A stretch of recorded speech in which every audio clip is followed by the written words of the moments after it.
How's it going, guys? Past level question, MSK, step 1, internal medicine, 2CK. Before we get started, please subscribe to my channel. I really appreciate it. Give you a like, really appreciate it. Find me on Instagram, mehlman_medical, mehlman_medical. Links down below. If you're in Telegram, links to the Telegram group channel down below. Now start the clip. 47-year-old woman, gradual onset back pain, past 3 weeks, no history of traumas, non-smoker, non-drinker. Laboratory studies, urinalysis, both normal. X-ray of the spine, just 2 lytic lesions, T18-9. Question wants to know which of the findings most likely explanation for the findings.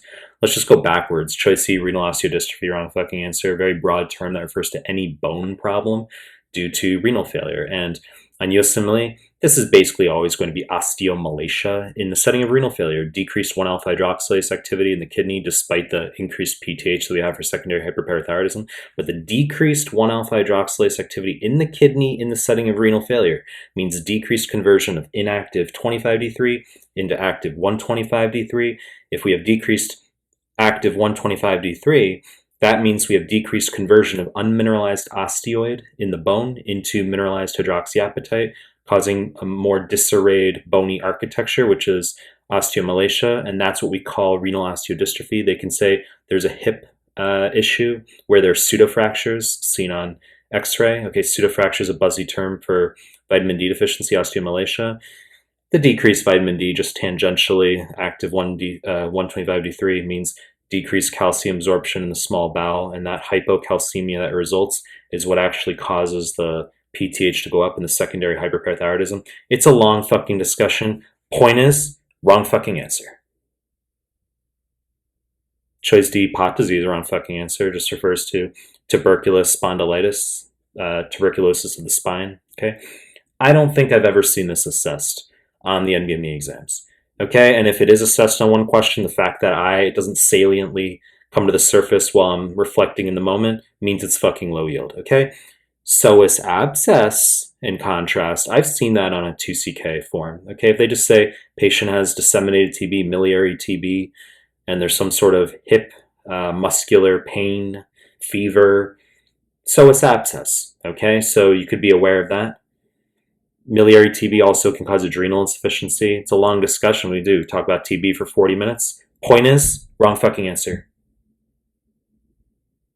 Choice C, osteosarcoma, wrong fucking answer. So it's going to present 3 ways in USMLE. The first is just idiopathically male, 15 to 35 of the femur tibia, just a bony lesion. They can say, obviously, Codman triangle, which is periosteal elevation. They can say sunburst appearance, which is spiculated new bone formation. If they say that those are negative findings in a vignette, they're telling you it's not osteosarcoma. For instance, if they say there's no periosteal reaction or subperiosteal reaction, they're saying it's not osteosarcoma. That's the first demographic. The second is going to be congenital retinoblastoma. You need to know RB mutations. Not only do they cause, holy shit, retinoblastoma, but they can lead to osteosarcoma later in life. So they'll give you a kid under the age of 1 who has an enucleation of the eye, or leukocoria, the white of the eye on the red eye reflex, and they'll say, what is he or she going to develop later in life? Answer, osteosarcoma. The third demographic is going to be elderly, Paget disease of bone. Okay, so you get osteosarcoma with that as well. Avoid teriparatide N-terminus PTH analog that stimulates bone formation in a patient who has Paget disease. Wrong fucking answer.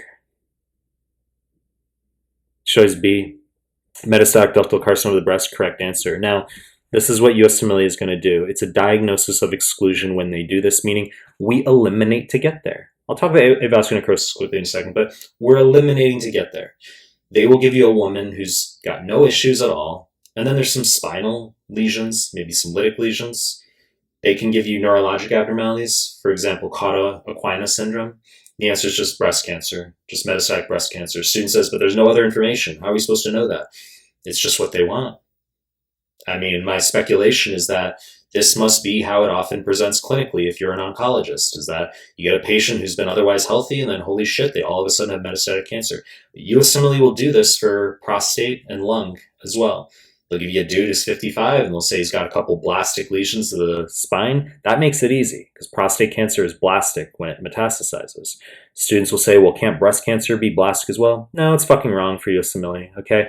I've only seen like one question out of all of the thousands, but the question didn't rely on you knowing that detail to get it right. It was sort of an incidental, like, oh, they mentioned it. But when you hear blastic mets, you should be thinking of that as that's prostate cancer, whereas all other cancers are basically just lytic. So, as I said, lung, prostate, breast, they love to go to spine. and it can be no sensory, no motor sensory abnormalities, as in this case, just a couple lytic lesions or prostate blastic lesions. Or as I said, they can give you Cauda-Equina syndrome, which will be urinary retention plus leg pain. That's my observation on USMLE for Cauda-Equina syndrome. Students get fanatical about OMG, conus medullaris versus Cauda-Equina, and Cauda-Equina give you saddle anesthesia, conus medullaris perianal anesthesia. These nuanced differences, USMLE doesn't give a fuck.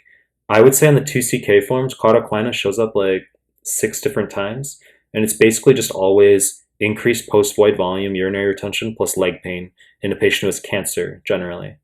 Okay, I've seen like one other time patient was like getting out of bed and they had like Cauda-Equina syndrome, but it was like, by all means, that could have probably been cancer too. So let's just whip through the final answer. Avascular necrosis, round fucking answer.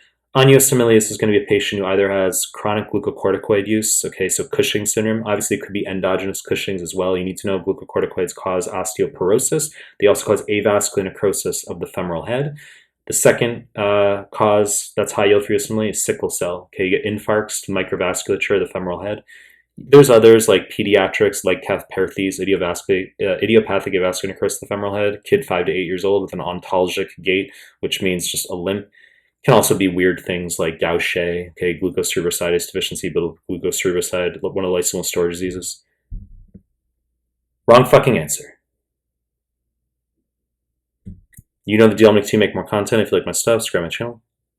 And I appreciate your time. That's it.